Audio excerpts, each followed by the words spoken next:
70-talet kan man nog säga nästan. 70-80-talet kan det vara. En gång i tiden jobbade jag som programmerare på Psycho i Värnamo när de tillverkade maskiner. På den tiden fanns det ingen minne i maskinerna utan då fick man skriva på någonting som kallades FlexWrite. Det här är som en skrivmaskin. Och så för varje bokstav man skriver så blir det en viss hålkombination på remsan.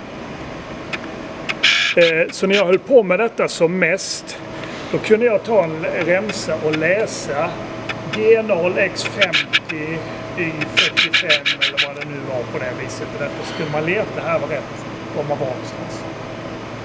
Och sen satte man ju i den remsan här i läsaren. Och sedan när man kör maskinen så löpte remsan här i, va? Och sen så spolade den tillbaka när den var färdigt. För det fanns inget minne heller där. Så det är ju programmet, det är ju remsan. Så är programmet för att köra. På den tiden då så här kunde man knappa in kompenseringar på verktyg.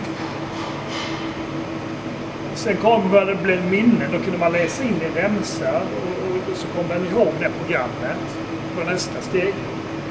Men sen, och det kunde bli en rulle som var så här tjock för en stor detalj. Och så glömde man ett minustecken eller en punkt. Då fick man ta loss hela den här långa rensan på kanske 100 meter. Leta rätt ställe där det var, klippa av den, klistra på en bit, göra en nytt hål där vidare. Så det är lite, idag sitter man och kan bereda och bara trycker på en knapp så när det är färdigt. Det är lite nostalgi.